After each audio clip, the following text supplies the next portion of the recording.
Genaro García Luna purgará una condena de poco más de 38 años de prisión y deberá pagar además una multa de $2 millones. Esta tarde el juez Brian Cogan le dictó sentencia luego de que en febrero del 2023 se llevó a cabo su juicio donde fue declarado culpable de 4 cargos. Se le acusó de narcotráfico y además otro cargo más por supuestamente mentir, declaraciones falsas a Migración.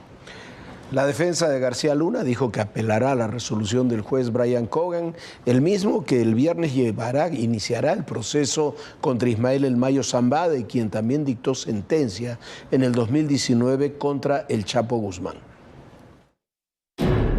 Genaro García Luna recibió una sentencia de 460 meses en prisión, es decir, 38 años y 8 meses. Además, terminando sus años en prisión, tendrá 5 años de libertad supervisada. Solo por el primer cargo relacionado con narcotráfico fue sentenciado con una multa de $2 millones. Y por el cargo 5, que tiene que ver con dar declaraciones falsas a un agente de migración cuando buscaba la residencia estadounidense, recibió 6 meses. Así lo determinó el juez Brian Cogan, el mismo que llevó el juicio de Joaquín El Chapo Guzmán en 2019, y que este viernes 18 de octubre llevará el proceso contra Ismael El Mayo Zambada. La defensa de García Luna buscaba una condena de 20 años, mientras que la Fiscalía Federal esperaba la cadena perpetua. García Luna ya lleva 5 años en la cárcel metropolitana de Brooklyn y aún no está definida la prisión donde terminará su condena. Su familia estuvo en la corte este de Brooklyn. Se trata de su esposa, su hija y su yerno, quienes salieron del lugar tras hora y media de audiencia. Como parte de los puntos que dijo el juez Cogan, es que García Luna llevaba una doble vida y que por ello pensaba que respetaba la ley, pero que se trataba de una neblina como la que tenía el Chapo Guzmán. Luego de escuchar al juez y los años que tendrá que pasar tras las rejas, el abogado defensor César Castro anunció que apelará. ¿Vamos a apelar? Sí, vamos a apelar. Tenemos 14 días para informar al corte que vamos a apelar después del orden del juez con la sentencia. Vamos a contestar todo, la sentencia, los hechos del caso y también el moción que fue negado del juez. La audiencia de García Luna comenzó a las 4:30 tiempo local de Nueva York. El exfuncionario de Seguridad Pública llegó a la corte con un traje gris oscuro y camisa blanca. A las 5 de la tarde, por 6 minutos, García Luna dirigió unas palabras al juez Cogan. Eran parte de las cartas difundidas un día antes. El juez le respondió que si bien no fue un narcotraficante, sí un facilitador y que por ello era importante dar un mensaje o escarmiento a los servidores públicos.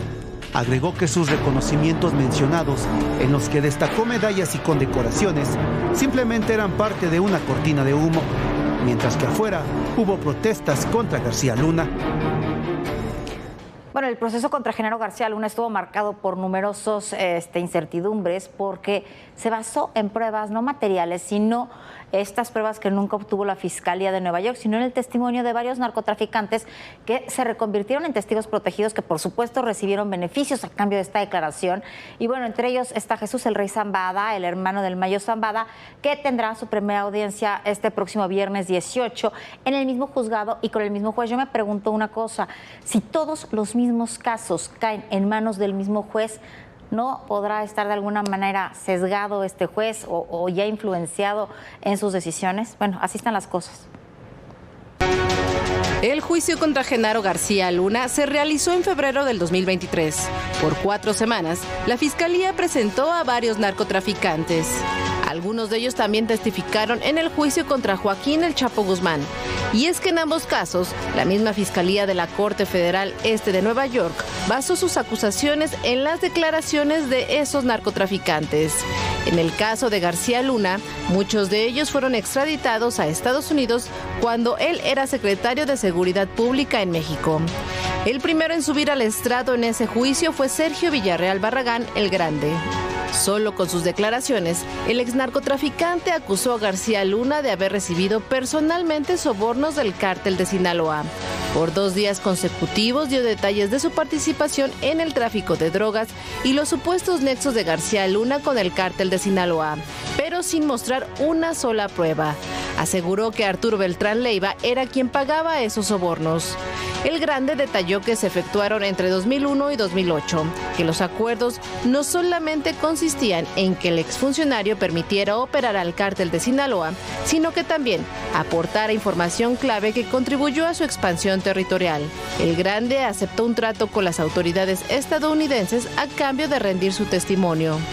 El revés para la Fiscalía llegó la tarde del segundo día de juicio, cuando el juez Brian Cogan desestimó parte del testimonio de Ticio Martínez, alias el futbolista o el fantasma. El juez indicó que se trataba de simples rumores, sin pruebas, una pérdida de tiempo, dijo, porque habló de cómo movía cocaína entre 1997 a 2001, un periodo ajeno al de García Luna. La Fiscalía también llamó a Óscar Nava Valencia, alias el Lobo Valencia, quien alguna vez fue líder de la organización criminal Los Valencia o el Cártel del Milenio.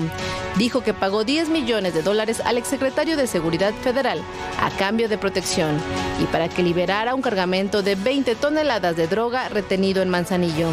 Pero a pesar del soborno, la droga fue decomisada. El Lobo dijo que en 2006 contribuyó con $2.5 millones en una cooperación con otros capos del cártel de Sinaloa para pagar a García Luna por más información y protección.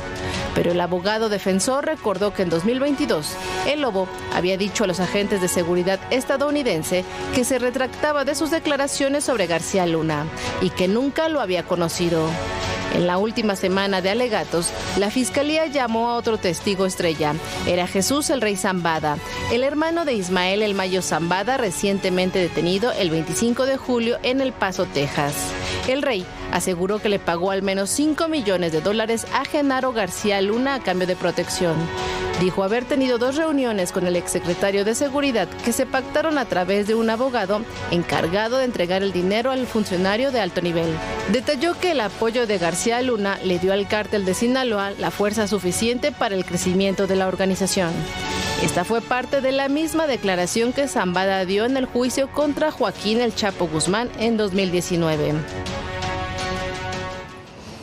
Bueno, ahí están los testimonios de estos narcotraficantes reconvertidos en testigos protegidos, que son en los que se basó el proceso contra Genaro García Luna. Desde que fue detenido García Luna hasta el día de hoy hemos dicho lo mismo. Puede ser verdad o pueden ser mentiras y son útiles para todos los procesos penales, sobre todo de crimen organizado, los testimonios de testigos protegidos, de criminales reconvertidos, pero tienen que apoyarse en pruebas materiales. Perdón, pero en este proceso no hay una sola prueba material. Hay testimonios de narcotraficantes que paradójicamente fueron detenidos todos en el periodo de García Luna, que declaran contra García Luna. Puede ser verdad o no, yo no lo sé. Me resulta también muy extraño que el juez Brian Cogan en su consideración del día de hoy dijera que hay una doble personalidad, que García Luna creía que él que era un policía justo y demás, pero que en realidad era un criminal, que si le hacían una prueba de polígrafo probablemente lo iba a pasar porque él creía que era un hombre que hacía justicia. Son juicios absolutamente subjetivos, no se basan en nada. Imagínese usted la justicia en Estados Unidos, la decisión si una persona es culpable o no de un delito de estas características, como ocurrió con García Luna, es un jurado de 12 ciudadanos que simplemente durante 2 o 3 semanas reciben los testimonios de distintos criminales diciendo cosas terribles. Y por supuesto que le iban a condenar. Y por supuesto que también iba a recibir una condena tan dura como recibió. Porque como dijo el propio juez Brian Cogan y como dijo la Fiscalía, García Luna no aceptó declararse culpable de estos delitos. Y si se declaraba culpable tenía que colaborar. Esa era la idea de fondo. Queda en todo esto algo que tenemos que reiterar. Esto es el primer capítulo de una larga novela, porque si ya se estableció que con testimonios de criminales reconvertidos en testigos protegidos se puede hacer un proceso, se puede establecer una sentencia y se puede condenar a alguien a una pena tan grande, eso va a ser el mecanismo que se va a utilizar en muchos otros casos. El viernes comienza el juicio del Mayo Zambada y no va a haber novedades porque es una primera comparecencia. Pero inmediatamente después, semanas después, vendrán el propio juicio del Mayo Zambada, el juicio de Ovidio Guzmán, el de Joaquín Guzmán López, su hermano, y vendrán también muchos otros procesos. ¿Por qué? Porque ya encontraron el camino para comenzarlos y para judicializar algo que en Estados Unidos es imprescindible. Desde la lógica estadounidense no pueden tener 100.000 muertos al año por sobredosis de fentanilo y los tienen desde hace 5, 6, 7 años. Es una cifra insostenible.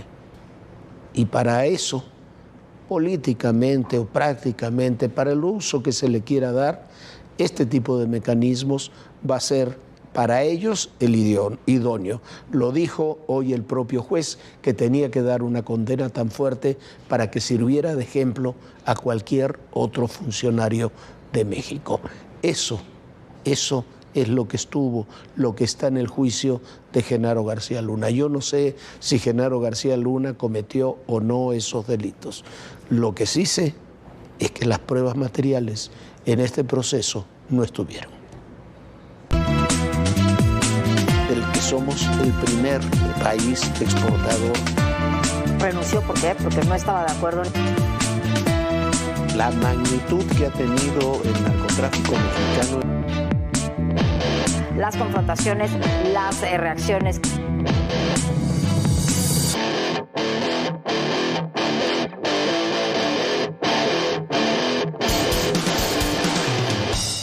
Bueno, y a Sinaloa han llegado más de 1,700 militares y guardias nacionales como refuerzo para la seguridad, mientras se está haciendo una evaluación de confianza de todos los elementos policiales del Estado. Pero la violencia no cesa, tanto como los asesinatos, y también ha habido muchas desapariciones, sobre todo en estos últimos días. Buscan reforzar la seguridad en Sinaloa. Para ello han llegado contingentes de militares que se sumarán a las tareas de seguridad luego de que la entidad ha vivido 37 días consecutivos de violencia. Este miércoles arribó el sexto grupo con 150 elementos castrenses para un total de 1,700 efectivos militares de fuerzas especiales, paracaidistas y de la Guardia Nacional. Dotados de vehículos artillados y de fuerte blindaje, buscan inhibir a los grupos delictivos. Pero la violencia en Sinaloa no cesa. Debido a las disputas internas en el cártel de Sinaloa entre las facciones de los Chapitos y los Mayos. A las 7 de la mañana asesinaron a tiros a un hombre en el Boulevard Norma Corona, a la altura de la colonia Pradera Dorada en Culiacán. Lo atacaron cuando subía a su camioneta. Su cuerpo quedó recargado en el asiento. Y en el poblado de Pantulis hallaron el cuerpo de un hombre avanzado en estado de descomposición. También reportaron un secuestro en la colonia Villa Andalucía. 4 sujetos armados se llevaron a un hombre de 50 años identificado como Javier cuando estaba en su automóvil. El martes en la noche un sujeto atacó a tiros a 3 hombres afuera de una cervecería en la colonia Francisco y Madero. De acuerdo con testigos, el agresor se acercó a las víctimas, les pidió un encendedor y en ese momento sacó un arma corta y les disparó. Los 3 recibieron atención médica en diferentes hospitales. La violencia en Culiacán y Concordia sigue escalando, con enfrentamientos armados y desplazamiento de familias debido a la guerra entre las facciones del cártel de Sinaloa. Solo en los últimos 5 días, 39 personas han sido asesinadas y más de 220 han muerto en esos 37 días. Entre el 10 y el 15 de octubre, coincidiendo con el anuncio de la llegada de más efectivos militares, se superaron los 10 asesinatos en 3 días distintos, con un promedio de 7.8 homicidios en la última semana. Bueno, aquí le hemos dicho en varias ocasiones que este proceso, esto que estamos viviendo en Sinaloa, no es una disputa por una plaza, no es una disputa por una ciudad o por un estado, es una disputa por la reconfiguración del narcotráfico y del crimen organizado, que es mucho más amplio que el narcotráfico en el país. Eso es lo que estamos viendo. En ese contexto ha trascendido una información, es una versión que parece verosímil de una alianza entre este grupo de alianzas y rupturas que se están dando entre el Cártel Jalisco Nueva Generación y los Chapitos. Es una versión, pero parece, insisto, verosímil y ha sido ampliamente divulgada en páginas especializadas. ¿De qué hablan? Dicen que hubo un acuerdo en un rancho de Nayarit, está identificado incluso el lugar entre la gente de mayor confianza de Iván Archibaldo Guzmán y de Nemesio Ceguera para contrarrestar al Mayo y a sus aliados. Participaron un primo de los Chapitos y Audias Flores Silva, el jardinero, que es la mano derecha del Mencho, conocido como el H8. ¿Eso puede ser? Sí, puede ser. ¿Por qué? Porque la Mayiza, lo que tiene este grupo que encabeza ahora el hijo, el Mayito Flaco, el hijo del Mayo Zambada, tiene una alianza donde están disputando todo el norte del país en realidad. Una alianza con los rusos, que son los que manejan Baja California, los Salazar, que manejan parte de Sonora y de Chihuahua, el cártel de Caborca, que también opera en Sonora, en Durango y en parte de Sinaloa, con el Chapo Isidro, que es un personaje fundamental entre los rivales de los Chapitos, y aparentemente, aquí se lo hemos dicho, le estaban ganando a los Chapitos con esa suma de alianzas el control y esta guerra que han librado. Desde ese punto de vista, el hipotético acuerdo sería una división del país entre los Chapitos y el Cártel Jalisco Nueva Generación. Una suerte de acuerdo en que los Chapitos se quedarían con el control de esa zona del norte, Sinaloa, Durango, Sonora, parte de Chihuahua, mientras el Cártel Jalisco se quedarían con parte del sur del país. En el mapa que se dio a conocer, este es el mapa que se dio a conocer, se divulgó junto con la estrategia de seguridad, tenemos las distintas organizaciones, toda esta parte que está en amarillo es la del cártel de Sinaloa, pero este cártel es el que ya desapareció como tal. Ese cártel se ha dividido en los hechos en dos, por lo menos en dos grupos, el de los Chapitos y el del Mayo Zambada, los sucesores del Mayo Zambada. Esta parte que está aquí con en gris es lo que maneja el Cártel Jalisco Nueva Generación.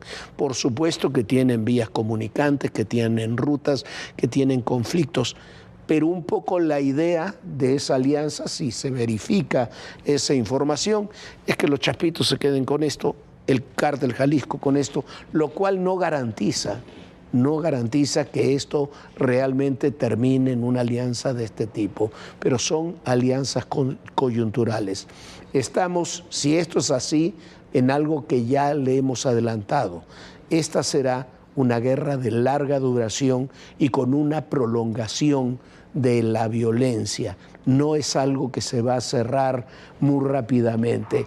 La idea, y eso lo sabe muy bien Omar García Harfuch, lo trata de practicar, lo sabe el general Trevilla, lo sabe el almirante Morales, es neutralizar a todos los grupos simultáneamente. Eso no será fácil, no será de corto plazo, pero es la única alternativa real que hay para frenar la violencia. Y es un gran reto poder combatir a todos estos grupos porque sin duda son muy, muy duros. Mientras tanto, el alto comisionado contra la desaparición forzada de la ONU exigió al gobierno de México que investigue la desaparición en Oaxaca de la activista Sandra Domínguez, de ella y de su pareja, en la que consideran y han dicho las personas que buscan, que han hecho estas denuncias, que podrían estar incluso involucradas autoridades del gobierno del Estado en esta desaparición. Así están las cosas. Ahora se hace indispensable que se combina y castiga a los culpables. A 12 días de la desaparición de la abogada y activista mije Sandra Domínguez y su esposo Alexander Hernández, familiares, amigos y colectivos marcharon la mañana de este miércoles para exigir su localización con vida. La movilización partió de la Fuente de 8 regiones al Zócalo. Al llegar se congregaron frente al Palacio de Gobierno de Oaxaca para entregar 2 cartas, una para el gobernador Salomón Jara y otra para el gobierno federal, a quien le solicitaron atraer el caso. Y atraiga a la Federación este caso a través de la Fiscalía General de la República. En primera, porque la Fiscalía General del Estado tiene un conflicto de interés en el tema debido a los señalamientos de Sandra sobre diversos funcionarios estatales actuales involucrados en sus denuncias.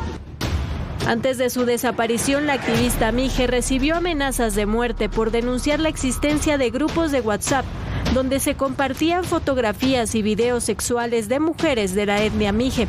En estos chats estarían involucrados funcionarios estatales y federales. En el Congreso local, la diputada Connie Rueda lamentó que se cometan desapariciones en contra de las mujeres que alzan la voz.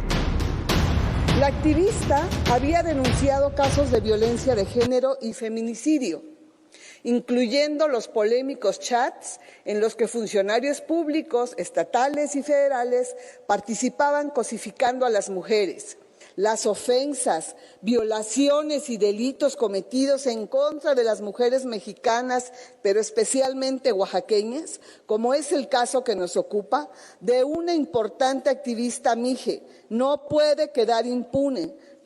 La exigencia de justicia no solo es a nivel nacional. El Comité contra la Desaparición Forzada de la Organización de las Naciones Unidas solicitó a las autoridades mexicanas considerar la posibilidad de que el caso sea una desaparición forzada en la que pudieron participar funcionarios estatales. En este sentido, emitió una serie de recomendaciones al Estado mexicano. Establecer de forma urgente una estrategia integral que incluya un plan de acción y un cronograma para su búsqueda e investigación exhaustiva. Asegurar que se cumpla con cada una de las etapas del proceso de búsqueda, incluyendo oficiosidad, inmediatez y exhaustividad de la investigación. Que se exploren todas las hipótesis existentes, entre ellas la desaparición forzada. Garantizar que la estrategia determine las acciones para localizar a Sandra Domínguez y a Alexander Hernández, así como identificar a los perpetradores. Además, piden que la labor de Sandra Domínguez como defensora de derechos humanos sea tomada en cuenta y, en particular, asegurar que se consideren todos los elementos relacionados con las denuncias que fueron presentadas y que involucran a funcionarios del actual gobierno de Oaxaca. Sandra Domínguez y su pareja fueron vistos por última vez el 4 de octubre en la comunidad de María Lombardo, municipio de San Juan Cotzocón, en los límites con Veracruz. La semana pasada fue localizado su automóvil en Playa Vicente, Veracruz.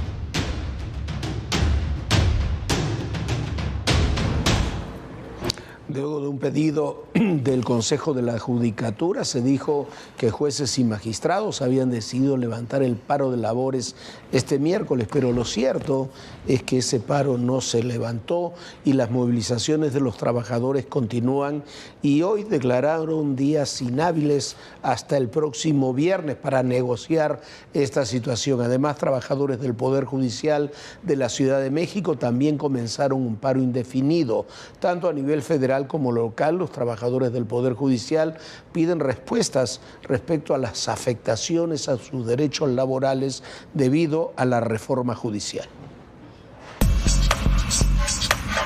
La semana pasada, con 684 votos a favor y 572 votos en contra, jueces y magistrados federales determinaron finalizar la suspensión nacional de labores que iniciaron en protesta contra la reforma judicial. De acuerdo con la decisión, la reanudación de labores sería a partir de este miércoles 16 de octubre, pero no ocurrió así. Ante el rechazo de los trabajadores, los jueces y magistrados hicieron uso de sus facultades para declarar del 16 al 18 de octubre días inhábiles por causas de fuerza mayor. Los titulares del Poder Judicial de la Federación de San Lázaro consideraron que no existen las condiciones para reanudar las actividades luego de que el edificio amaneciera con cadenas. A esta acción se sumaron los tribunales colegiados en materia administrativa del primer circuito, tras el cierre total de los inmuebles donde laboran. Las y los manifestantes buscan que el Consejo de la Judicatura pueda garantizar su salario y prestaciones. A pesar de la suspensión de labores, aclararon que se atenderán los asuntos urgentes de manera electrónica, de acuerdo al calendario de guardias vigente. En tanto, trabajadores del Poder Judicial de la Ciudad de México comenzaron un paro indefinido de actividades ante la falta de respuestas respecto a posibles afectaciones a sus derechos laborales. Este miércoles, Movimiento Ciudadano presentó ante la Suprema Corte de Justicia de la Nación una acción de inconstitucionalidad en contra de la reforma al Poder Judicial. A través de un comunicado, el partido acusó que la aprobación de dicha iniciativa trajo consigo diversos obstáculos que no fueron analizados ni con el detenimiento suficiente, ni con un conocimiento profundo de sus consecuencias. El coordinador del grupo parlamentario del PRI en la Cámara de Diputados, Rubén Moreira, también presentó un amparo contra la reforma al Poder Judicial.